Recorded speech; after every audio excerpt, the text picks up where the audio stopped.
Think about back in the days when the year was 89, little nigga on the grind, gotta get mine, doing my little two in here, steady stacking my ends, put my surf down on the clear line 9, hitting up the graveyard shit with me and Little Will, Big Wally and Wishbone, Little Wally, high rollers, and they wonder why niggas so strong, crazy bone, stack right, J must love, kept a nigga on his toes in the game, every day thing, nigga let you entertain, gotta make a grand at least daily, man, them Cleveland hustlers, never no busters, stuck to the heart, niggas from the land fool, and the old school, serve out your sisters and big dude, fucking with truth, rest in peace, little nigga, rip this, that's that baller, smoking on wood, cause a nigga hold up, calling on my niggas when it's time to nut up, and the 9-9 headers gon' drop to the number 1 with a gun, so run, Cleveland is the city where a nigga come from, slinging them dum-dums, come,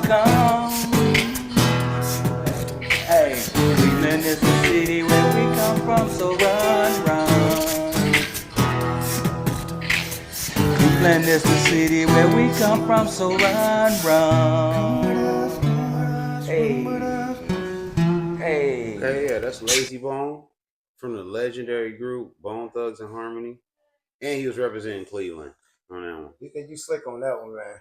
Because you played Twister before this, right? Yeah. And it's a funny story, right? Because, you know what I'm saying, that's Cleveland and Chi-Town. You know, they had like a little dispute over who owned, like, somewhat was more the founders of that fast rap type stuff. You know what I'm saying? And I was rocking with them. You can't take nothing from Bone Thug. You know what I'm saying? Man, y'all did y'all thing in this music industry, man. The movement they had around my time, man, they had a sound like no other. You know what I'm saying? Then when they came out with that Thuggish Ruggish Bone, like it was killing. It was only 2 things on the box that I was looking forward to. You know what I'm saying? To seeing the box was an old video station. You know what I'm saying?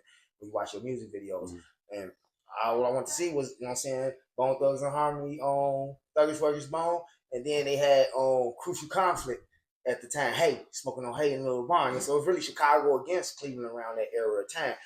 They got into it, I don't know how, with Twister over that or whatever. So Twister came out with a song, y'all look it up, it's called County of Crook. You know what I'm saying? And it was a diss to Bone. You know, and he came so hard after that, like I sort of was like, you know what I'm saying? I went fully Twister. I was already a Twister fan. I was, you know what I'm saying, riding with Twister overall, but he held it down to the point. I was like, yeah. I ain't know Twister. And that's why they sort of fell off just a little bit. Then they came back with the Mo Thug family type stuff. They came out with a whole nother roster of motherfuckers rapping with them and shit. But they couldn't come the same anymore. They got done like Kendrick Lamar. That's crazy. They survived it. They must have rolled Drake, the Drake survived till he came back with no kid. Yeah. You know, that's the how that song. You know, Drake still Drake. Still Drake. But, you know, we know what happened. You know, it was like, dang. You know? You think that'd be a good versus? Twister versus Bone Thugs? Well, it wasn't by itself. He was on there, but he had some features. He had on Psychodrama. Yeah. And Do or Die type, you know what I'm saying? Okay, that's more I'm thinking, like maybe Do or like, Die, Twisted, Do or Die, Chicago against them. Versus Bone Thugs. Imagine that. That'd be crazy. Yeah. That'd be crazy. That might be something we could put together. It might be, right?